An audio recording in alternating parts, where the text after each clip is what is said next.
Abra sua Bíblia em Mateus 10, versos 1 a 15. Nós estamos seguindo o programa de pregação de 4 anos da nossa igreja. E estamos no 2º ano desse programa. Então, estamos agora no mês de janeiro, fevereiro, março e abril, expondo o livro de Mateus. Se você deseja ouvir toda a série, é só acessar o canal da nossa igreja na internet que você vai ouvir. Nossos irmãos da multimídia têm colocado, inclusive, agora separadamente, as pregações, não estão todas ainda em podcast, mas estão sendo colocadas para que você possa ouvir também no rádio, enfim, onde você estiver, né? No carro, beleza? Mateus 10, versos 1 a 15.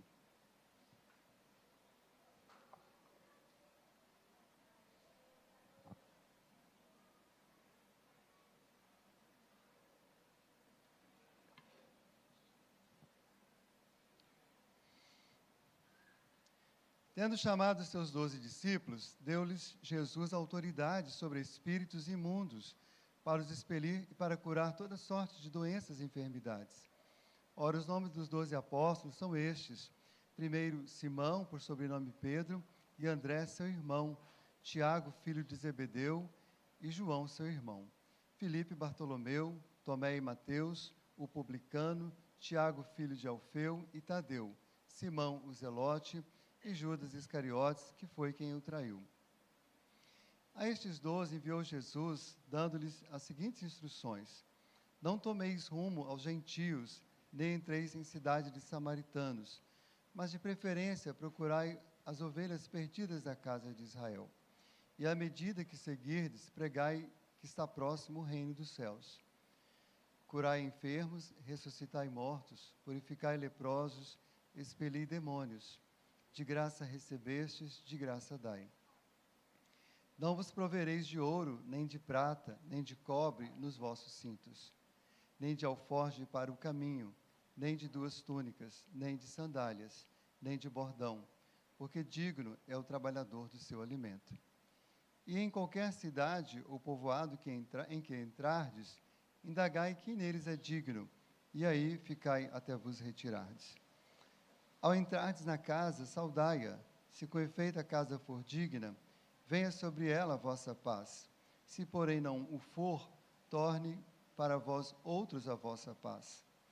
Se alguém não vos receber, nem ouvir as vossas palavras, ao sair daquela casa ou daquela cidade, sacudi o pó dos vossos pés.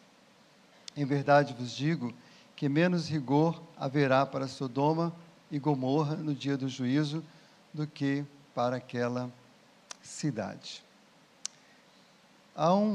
Hoje nós estamos sobre provérbios, né, na escola dominical, mas há um provérbio que não está na Bíblia, tá? Não é um provérbio bíblico, mas ele é muito usado em encontros de motivação, liderança, que diz assim: junto com cada dificuldade, muitas vezes são as melhores oportunidades da nossa vida.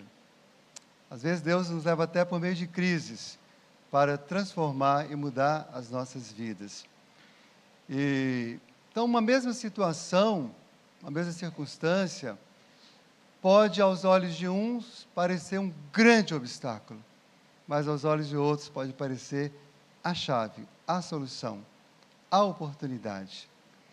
Isso se vê no dia a dia, em casa, no trabalho, na igreja. E é mais ou menos isso que a gente vai compartilhar hoje, olhando para esse texto, porque aqui Jesus está fazendo o que alguns teólogos chamam de a pequena comissão. A grande comissão é de Mateus 28, né? Aqui é a pequena, é a primeira comissão porque ela tem uma limitação geográfica, então ela é pequena nesse sentido, não na importância, mas no alcance geográfico dela, porque ia só evangelizar ao povo de Israel. Porém, quando Jesus fala dessa missão, entrega essa missão, Jesus claramente traz alguns assuntos que naquela época e também hoje podem ser grandes obstáculos ou pode ser a chave para poder a coisa funcionar direito. E Jesus trata desses assuntos como ele sempre fez, com tanta sabedoria, né? ao mesmo tempo com tanta simplicidade. Eu sempre costumo dizer que, no sentido essencial, o Evangelho é simples. Claro que há compreensões bíblicas, teológicas complexas, mas o que é essencial para a nossa vida, irmãos, até o analfabeto consegue entender, porque Deus traz essa clareza da sua palavra. E nós gostaríamos, então, de considerar alguns desses pontos, ou dessas questões, desses desafios, que podem, por um lado, ser desafio, mas pode, por um lado, ser a chave para a nossa missão enquanto Igreja de Cristo, enquanto cristãos.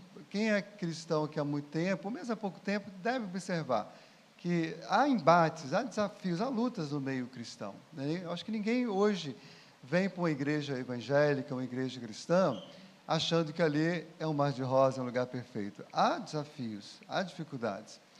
Até porque todos nós somos bastante difíceis, né?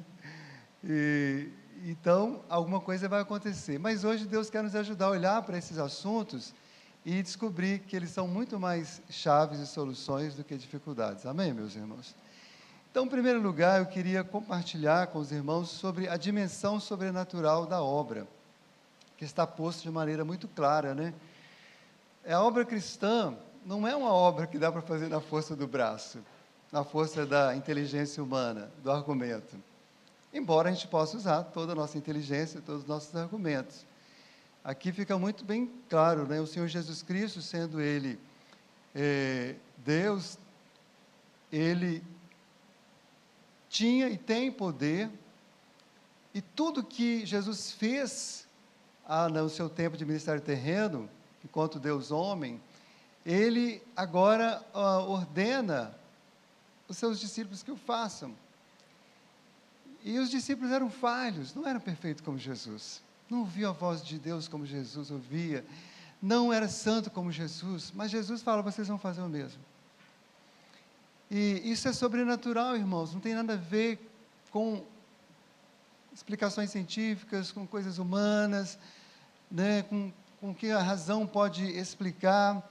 E a gente precisa ter essa humildade como cristão. Por mais que muitas coisas nós conseguimos entender, explicar, argumentar, nós temos que sempre entender e depender do sobrenatural, do Senhor.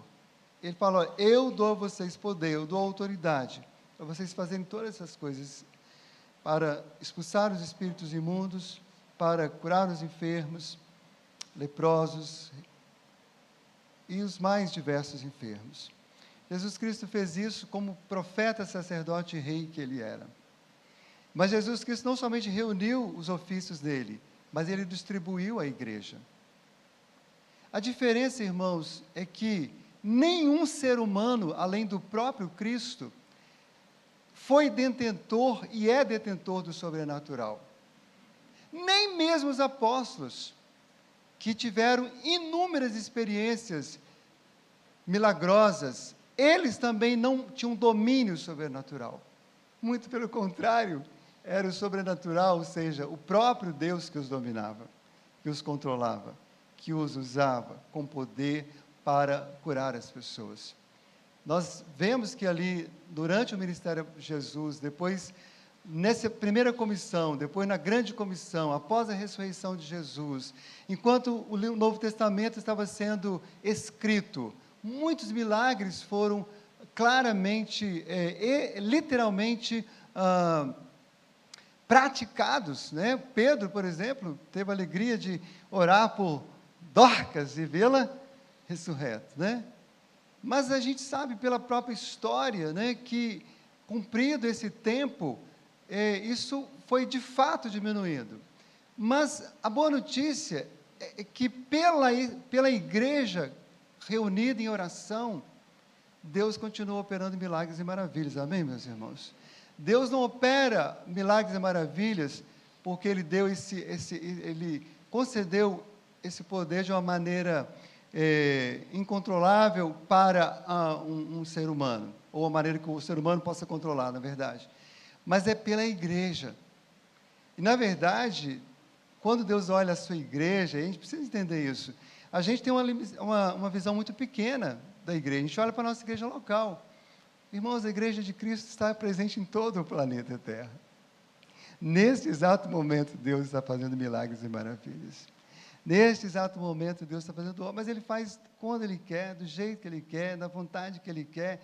Não é questão se Deus pode ou não, nenhum cristão precisa orar, não deve orar com dúvida na questão do poder, mas deve orar com humildade, entendendo que economia divina, é segundo a vontade de Deus, que Ele ressuscita os mortos.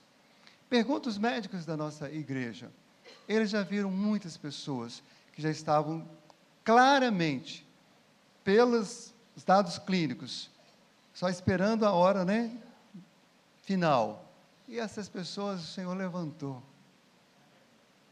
Às vezes não foi ninguém lá orar, mas havia uma igreja inteira orando. Nós vimos isso na Covid, nós vimos isso em... Tantos de nós temos experiências tremendas de que o Senhor tem operado no meio da sua igreja, no meio do seu povo, que se dobra a Ele, diante dEle. E especialmente, irmãos, para pregar o Evangelho, a gente precisa sempre, sempre, sempre estar nessa completa confiança de que é o Senhor que vai fazer esta obra. Então, por um lado, nunca nos arroguemos de que eu sou o poder de Deus, eu sou o sobrenatural. A única pessoa dentro das Escrituras que disse, eu sou o poder de Deus, eu sou o grande poder de Deus, foi Simão, o mágico, que não era convertido, estava cheio de demônios. Mas todos aqueles que foram usados por Deus sabiam de quem vinha o poder. Eles submetiam ao sobrenatural de Deus, sabendo que Ele é o poder. Então, evitemos os extremos, nunca nos envaideçamos por nada que o Senhor nos use a fazer na sua obra para cumprir a sua missão.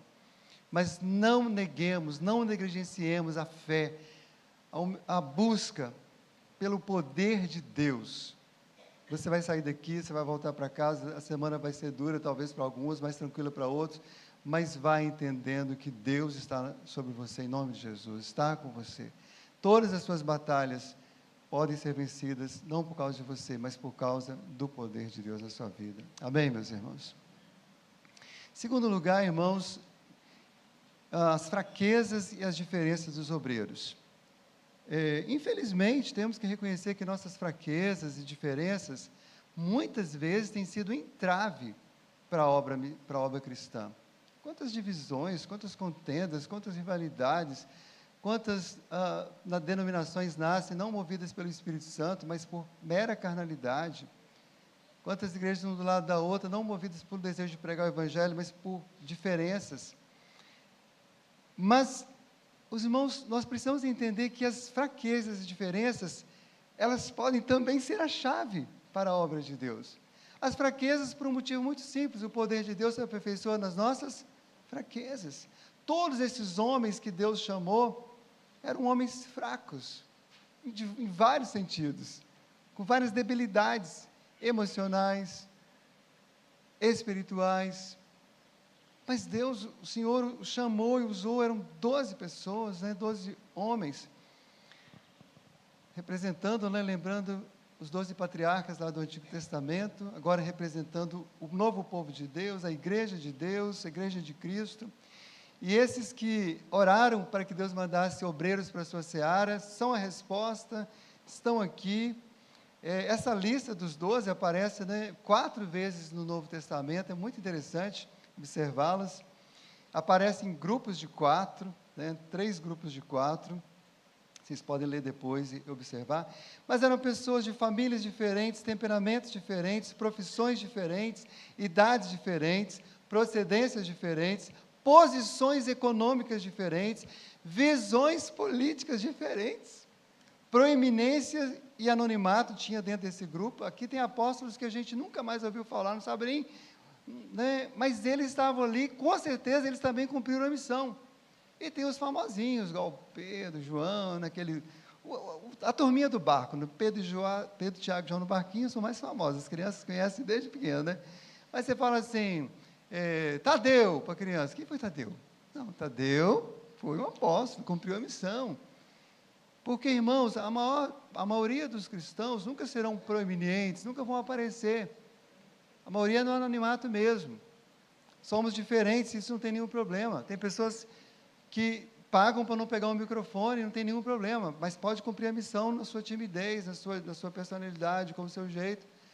A questão de evangelizar não tem a ver com ser tímido ou não ser tímido. Não tem nada a ver, nós somos diferentes, cada um vai evangelizar conforme a graça que o Senhor concede. Os próprios dons espirituais é uma expressão dessa diversidade do corpo de Cristo. Mas a gente pode comparar, por exemplo, Pedro e Mateus, né?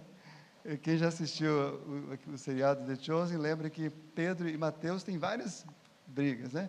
Até porque eles estavam em pontas diferentes, né? Pedro era o pescador que pagava o imposto, e Mateus era o cara que cobrava o imposto, né? Isso até hoje gera, né? Aliás, aqui na nossa igreja tem gente que cobra imposto, né? Com todo respeito aos irmãos, nós os amamos, viu? Viu, Mateus, queridos da igreja? E todos esperam, né, que paguem seus impostos, né? Porque a Bíblia manda, viu, irmãos?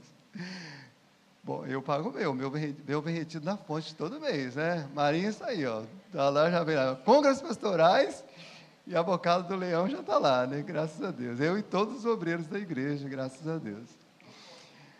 João e Judas, né, também, perspectivas políticas diferentes do reino. É interessante que o Evangelho de João, ele é o que tem mais assim, a visão abrangente, profunda, né? Ele começa a falar do Evangelho, não do nascimento de Cristo, fala no princípio era o Verbo. Tinha uma visão, Judas, né, a gente sabe que ele tinha uma visão extremamente política, tanto é que se frustrou tanto, que traiu Jesus e tirou sua própria vida. E os irmãos Tiago e João, é interessante falar, porque aqui tem duas duplas de irmãos, né? Pedro e André são irmãos, e Tiago e André são irmãos.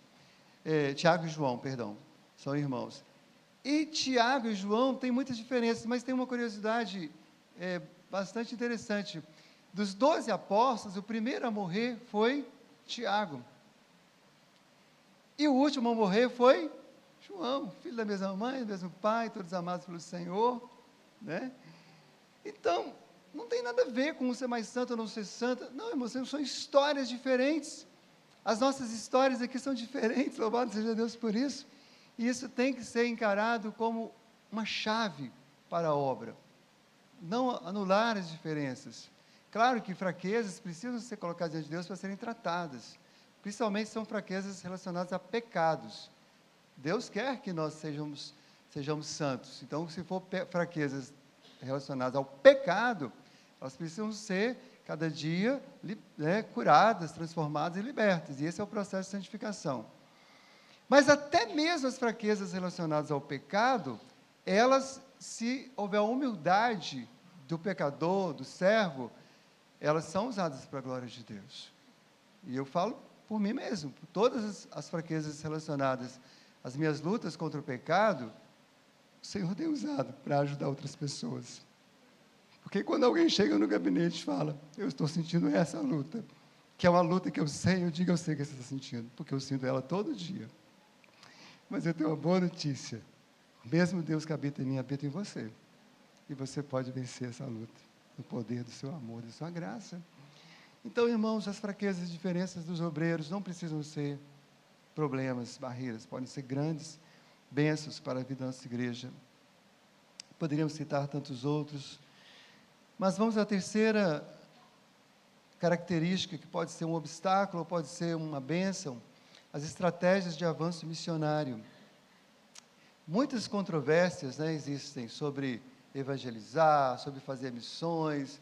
Às vezes as pessoas levam isso tão assim, de uma maneira exagerada, que brigam, né? Se separam. O próprio apóstolo Paulo, aconteceu isso com ele, né, e Barnabé, né? Barnabé e Marcos, né? Barnabé foi com Marcos, Paulo foi com Silas, depois de uma divergência. E hoje isso também, infelizmente, acontece. Como fazer missões? Eu estava viajando de férias, eu conheci um pastor de quase 80 anos, que ele foi pastor local há muitos anos, e ele é pastor missionário. Gente, ele falou um negócio para mim que eu nunca tinha parado assim. Eu já tinha até ouvido, mas sabe aquelas coisas que você ouve e não entra? Mas no dia que ele falou, eu confesso que eu voltei das férias atordoado por aquela fala dele. porque a visão que ele tem, na minha opinião, hoje é uma visão muito correta e bíblica, mas dependendo da igreja que você falar isso, você divide a igreja. Aqui eu vou falar porque eu sei que não vai dividir, amém, irmãos? Que nós estamos crescendo em Cristo, né? A gente pode falar algumas coisas. Não, mas ele falou assim, irmãos, ele falando assim, por que a igreja, a maioria das igrejas, principalmente brasileiras, né? Mas é quase uma questão mundial, elas sustentam seus obreiros locais integralmente e os missionários têm que ficar pedindo esmola nas igrejas. Ah, irmãos, eu quase morri, eu quase infartei quando ele falou isso. Falei, ai, irmão, você apertou demais, eu estou de férias, eu não estou aqui para poder sofrer essas dores. Eu queria, estava lá no Palmeiras de Goiás, lá na igreja da Margarete e do Luiz Márcio. E aquele pastor me falou isso, né? Eu não vou discutir isso aqui agora, isso aí é para a gente pensar e orar, e Deus certamente vai nos ajudar a crescer. Né? Nossa igreja é uma igreja que tem crescido nessa visão missionária.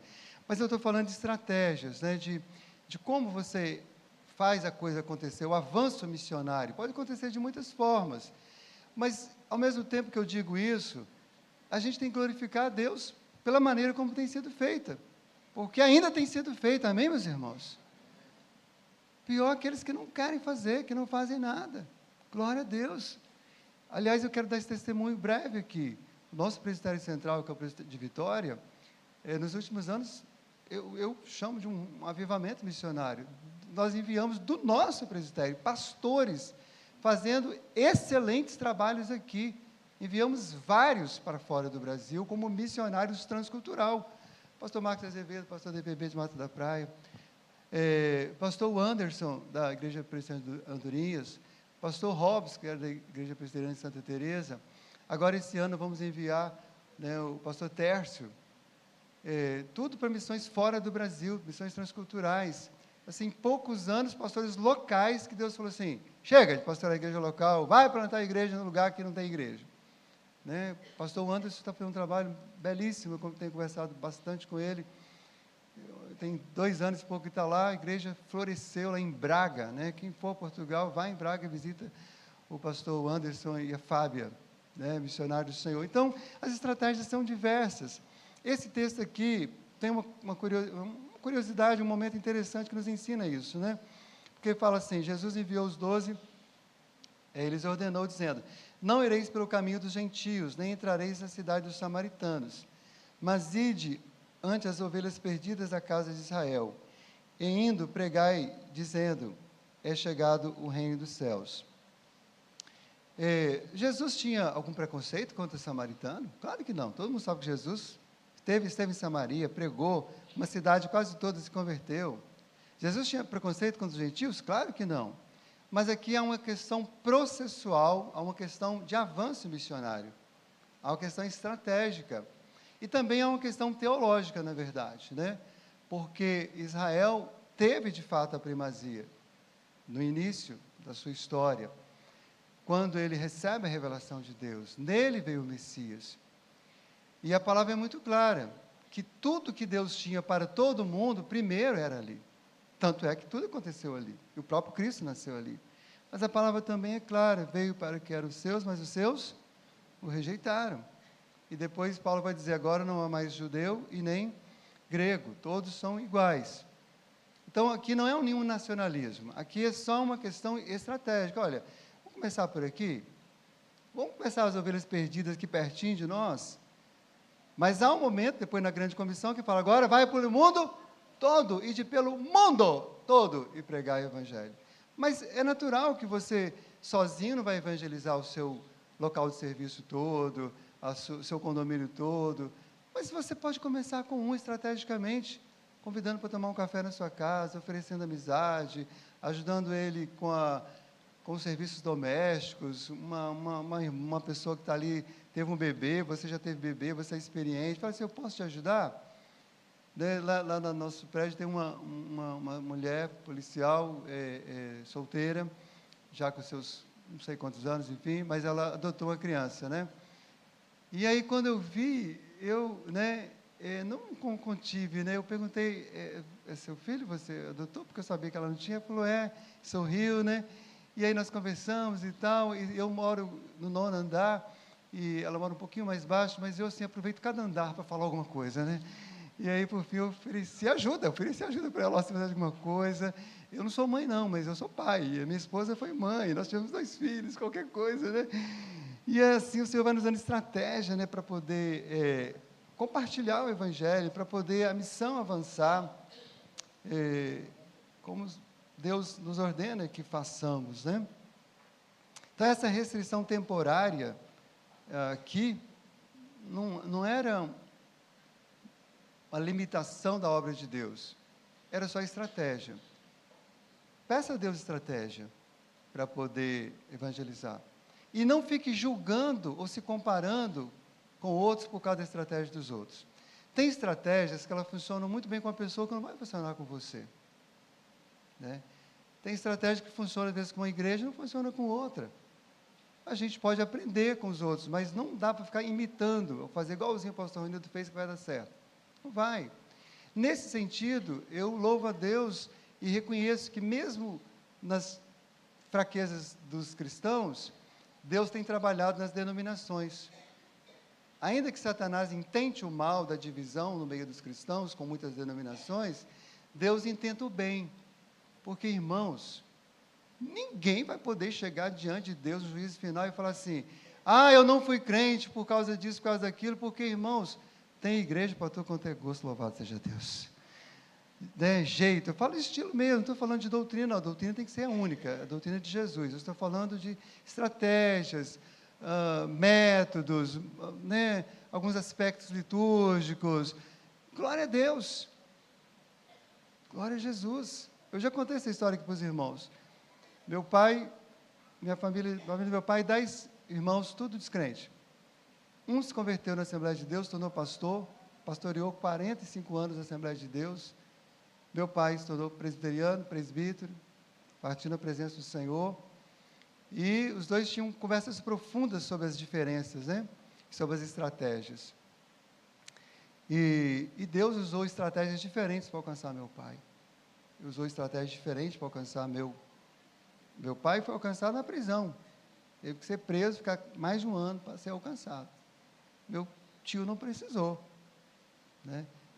Meu tio se tornou um pentecostal, né, reteté, etc. e tal. Meu pai, um presbiteriano roxo, tradicional, né, que às vezes a gente até divergiu um pouco com ele, dizer, papai, isso está muito exagerado, né, você ficou muito presbiteriano demais. Mas todos dois foram homens que Deus usou para a honra e glória de Jesus. Quando meu pai e minha mãe se aposentaram, foram para Muniz Freire, foram morar numa vila chamada Menino Jesus. E lá não tinha uma igreja presbiteriana. Mas tinha 2 famílias presbiterianas, e meu pai e minha mãe eram a terceira família. E meu pai e minha mãe falaram assim para o pessoal, as 2 famílias: por que a gente não começa a igreja? Nós já somos igreja. Não, eu preferi ir na sede de Muniz Freire, são só 15 quilômetros e tal. Aí meu pai falou assim: mas os pecadores daqui da nossa vila, eles não vão andar 15 quilômetros para ir na igreja. A gente vai porque a gente é crente. Mas não, crente não vai andar, não. Vamos começar uma igreja aqui. E nasceu a igreja presbiteriana em Menino Jesus, que está lá firme e forte, com dezenas de membros. 2 anos depois, meu pai faleceu. Faleceu numa segunda-feira, depois de passar o dia com a igreja, servindo e evangelizando. Ele cumpriu a missão. Deus deu estratégia. E a gente precisa, irmãos, parar de brigar por causa de estratégia. Cada um seguir aquilo que entende, dentro das Escrituras, é claro, e a gente caminhar. Por isso que eu louvo a Deus, pela vitória das igrejas evangélicas aqui do nosso bairro, porque cada um tem a sua estratégia, e isso é a bênção de Deus. 4, os recursos materiais e financeiros. Bom, isso aqui quase que dispensa comentários, né? Como isso daqui tem sido, ao longo dos anos, motivos de problema, de ser um obstáculo, né? Seja por um lado ou por outro. Às vezes é obstáculo por causa dos escândalos, dos mercenários, dos Simões mágicos da vida, né? Que quer comprar ou vender a bênção de Deus. Lembra de Simão, lá em que eu já citei? Quanto que custa aí, Pedro? Vocês olham, as pessoas são curadas, as pessoas fazem isso, fazem aquilo, quanto que custa esse dom? E Pedro fala assim, afasta, Satanás, está à venda não. O que Jesus fala aqui, irmãos? De graça recebem? De graça, irmãos, nada, absolutamente nada, da missão de Deus no mundo está à venda. Pode ser comprado. O mais pobre, o mais desprovido, uma pessoa que esteja em situação de rua, se for o caso, ele pode receber gratuitamente as riquezas insondáveis de Cristo. Ele pode entrar numa igreja, ele pode participar do culto, ele pode conhecer o Senhor, ele pode habitar com Deus eternamente, sem qualquer pagamento, seja por favores, obras, serviços, dinheiro, dízimos, ofertas. Esse é um extremo que, infelizmente, todos nós sabemos que sempre houve esse problema, lá naquela época já havia, tem havido, e sempre vai haver até a volta de Jesus. Mas o outro extremo, irmãos, é quando a gente às vezes até ferido, ou desconfiado, por causa do pecado dos outros, nós nos encolhemos, né?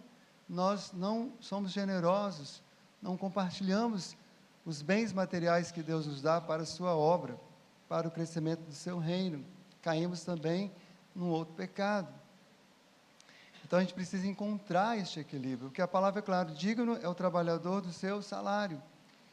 Homens e mulheres que se dedicam, principalmente se dedicam exclusivamente, ou mesmo que se não dedicam exclusivamente, não tem nenhum pecado que essas pessoas recebam sustento digno e adequado. Aliás, irmãos, se tem um assunto que é interessante, que tanto no Antigo Testamento quanto no Novo, é tratado com muita clareza, porque essa frase, digno é o trabalhador do seu salário, ela está tanto no Antigo Testamento quanto no Novo, inclusive ela é repetida mais uma vez. Então, seja o médico, seja o gari que limpa a rua, seja a moça da lanchonete, seja a atendente, seja o pastor, seja o advogado, todos são dignos do seu salário. Todos deveriam ganhar salários dignos para viver uma vida digna.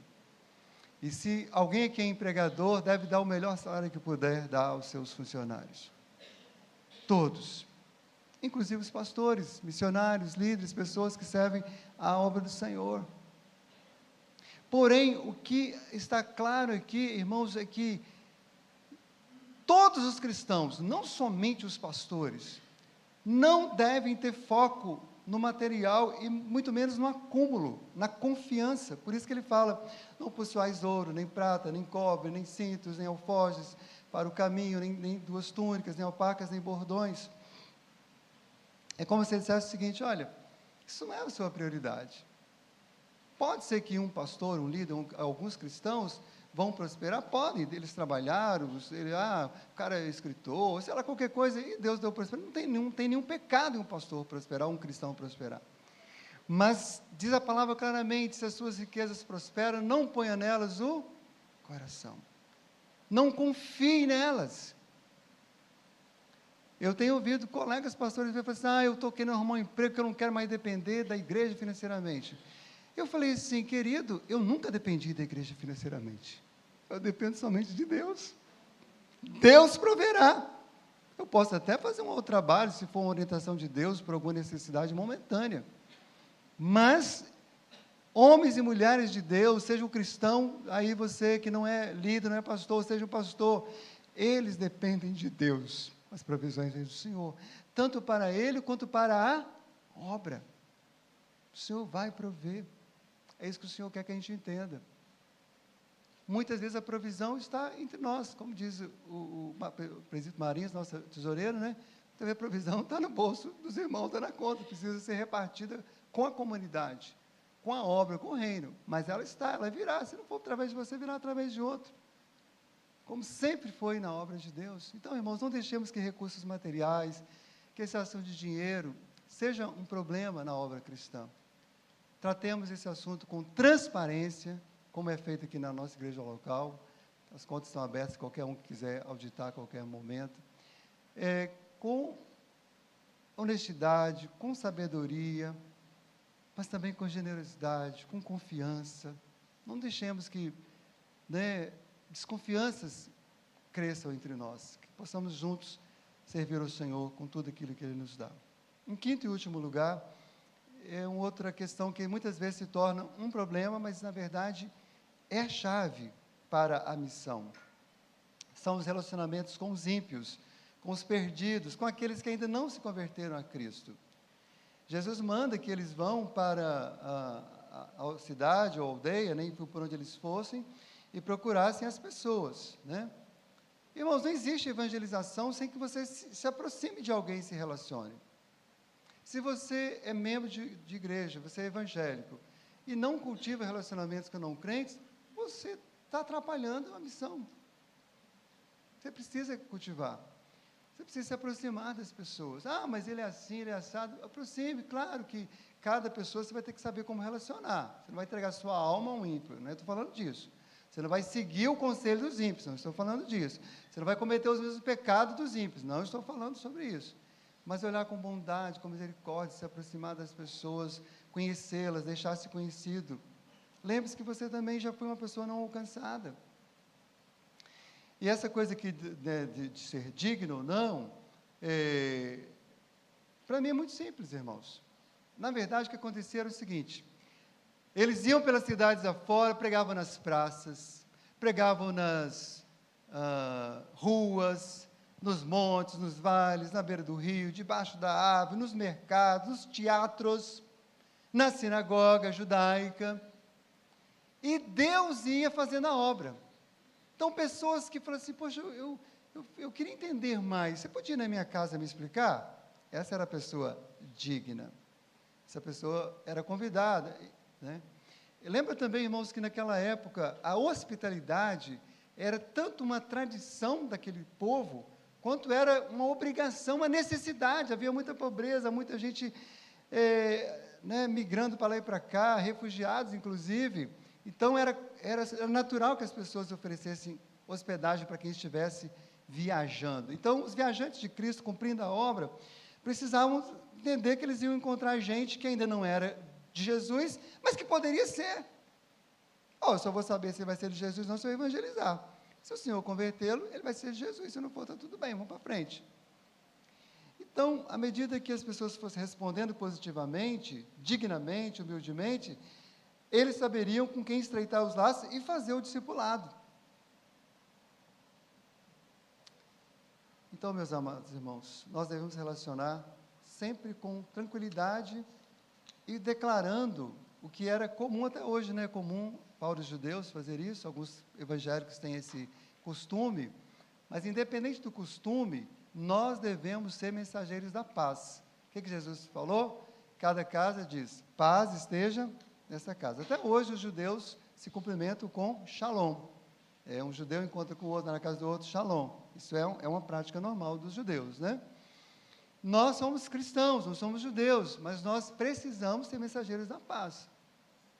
Nós não devemos nos relacionar a todo instante de uma maneira carnal, nenhum instante mais de maneira carnal, mas assim, a todo instante de uma maneira assim, belicosa, da guerra. Sim, nós somos soldados também, tem a hora de guerrear, mas primeiro a gente declara a paz. Se a pessoa não quiser a paz, Jesus já falou, não precisa bater na pessoa, não precisa matar a pessoa, não precisa, não, a paz não vai ficar com ela não quer, vai voltar para você. Você não precisa ser uma pessoa do seu condomínio e virar a cara para ela, não, no outro dia está bom dia, outro dia você, quem sabe ele é um eleito de Deus, mas ainda não sabe, na hora certa ele vai vir, como aconteceu com muitos aqui, vieram depois de anos, alguém evangelizando você.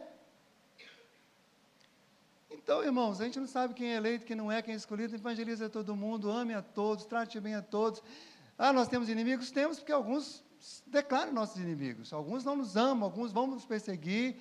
Eu tenho direito de me defender? Tem, sim, você pode, deve, se for o caso, principalmente defender sua família, mas lembre-se, nós não somos mensageiros da guerra, somos mensageiros da paz. É assim que nós nos relacionamos com os ímpios, compartilhando a paz, derramando paz. Mas de tudo a pessoa não quer, está aqui. Esse negócio de sacudir, é interessante isso aqui. sacudir a poeira dos pés, sacudir a poeira da túnica, era um costume muito comum naquela época, que os judeus faziam quando eles estavam vindo de outra terra para entrar na Terra Santa. Agora que eu estou entrando em Israel, deixa eu sacudir, né? Porque esses gentios, esses samaritanos, esses gregos, esses romanos são imundos. E nós somos o povo puro, então deixa eu me lavar e tal. Só que Jesus agora quebra esse paradigma e fala assim, não, impuro não é quem nasce em Israel, ou quem nasce em Roma, ou quem nasce... Não, impuro tem nada a ver com nacionalidade. Impuro não tem nada a ver com a raça, como Hitler achava, que só eles eram a raça pura. Impuro tem a ver com não reconhecer a santidade de Cristo, não se render a Ele e achar que se pode purificar por si mesmo. Então, ele quebrou um paradigma porque ele estava mandando ir na casa de quem? De Israel. Então, dizendo o seguinte, olha, aqui dentro de Israel tem um monte de impuro. Ser impuro ou não impuro não tem a ver com uma nacionalidade. Tem a ver com conhecer a pureza do nosso Deus, a santidade de Deus. E se render a Ele. E deixar que o sangue de Jesus o torne uma pessoa pura. Então, irmãos, sim, os perdidos estão vivendo a impureza, no pecado. Mas a boa notícia é que maior é aquele que está em nós do que aquele que está no mundo. Sim, você pode abraçar um bêbado, um drogado, uma prostituta, um homossexual, porque a impureza dele não vai passar para você não, querido. A sua santidade poderá tocá-lo, seu amor poderá tocá-lo. Porque a impureza que habita nessas pessoas que eu citei, em todos os demais seres humanos, ela tem o mesmo nome, se chama pecado. E ela ainda habita de alguma forma em nós, em alguma dose. Mas todos os dias, com o poder que há no sangue de Jesus, estamos mais sendo santificados e menos pecadores. Amém, meus irmãos? Esse é o processo de santificação. E o juízo? Sim, tem hora que você precisa falar do juízo. Mas observe que nem sempre. Observe que tem a maneira de falar. Mas precisa sim. Evangelho que nega o juízo, nega a condenação, não é um evangelho completo. É como um médico que chega, faz um diagnóstico e vê que a pessoa está com câncer, e vê que ele vai morrer, se ele não for submetido à cirurgia imediatamente, fala assim, vai para casa, não vou, tadinho, ele vai ficar tão triste de saber que ele está com um tumor maligno. Querido, você está com um tumor maligno, sinto muito, você vai precisar fazer uma cirurgia em 1 mês, porque daqui a 2 meses ele vai virar uma metástase. A notícia é triste? É. Mas pastor, o juízo fala de punição. Poxa vida, esse Deus bom pune os outros, tem juízo? Deus é um Deus de juízo, irmãos? O que mais aborrece, tem muita coisa que nos aborrece nesse mundo, especialmente no mundo brasileiro. Mas uma das coisas que mais aborrece no Brasil é o quê, irmãos? Corrupção e impunidade. Porque a irmã citou política, mas não é só política. A corrupção, irmãos, quem dera a corrupção estivesse só no meio dos políticos. A corrupção está nos empresários, a corrupção está em tudo quanto é lugar. Agora, onde não se anuncia o juízo, as pessoas entendem que o crime compensa. Essa é a mensagem de Satanás desde o primeiro Adão e Eva. Pode comer, pode desobedecer a Deus, que vocês ainda vão ter uma recompensa. Vocês serão iguais a Deus. Então, irmãos, eu não sou contra direitos humanos, mas direito humano que quer tirar a punição devida de um crime, olha, faça-me o favor. Está ensinando que o crime compensa. Então, na medida certa, dentro dos limites éticos, precisa ter punição. É o que nós mais esperamos. Quem não fica triste de ver os dinheiros públicos serem totalmente desviados? E essas pessoas continuam, muitas vezes, no poder. Se você pudesse, você não faria justiça? Você só não faz o que você não pode. Pois é, Deus fará justiça no tempo dele, do jeito dele. Desafios e chaves da missão cristã. Quero concluir, irmãos, dizendo que em todos esses desafios, devemos depender de Cristo. Por meio dele, todos os obstáculos são transformados em pontes. Então, vigia. Quando você vê um obstáculo, fala, Deus, como isso aqui pode ser transformado em estratégia? A missão cristã deve ser feita sob a liderança de Cristo, na dependência de Cristo e para a glória de Cristo. Irmãos, a obra é de Deus, a seara é de Deus, a missão é de Deus. Nós somos chamados para sermos cooperadores de Deus. Amém?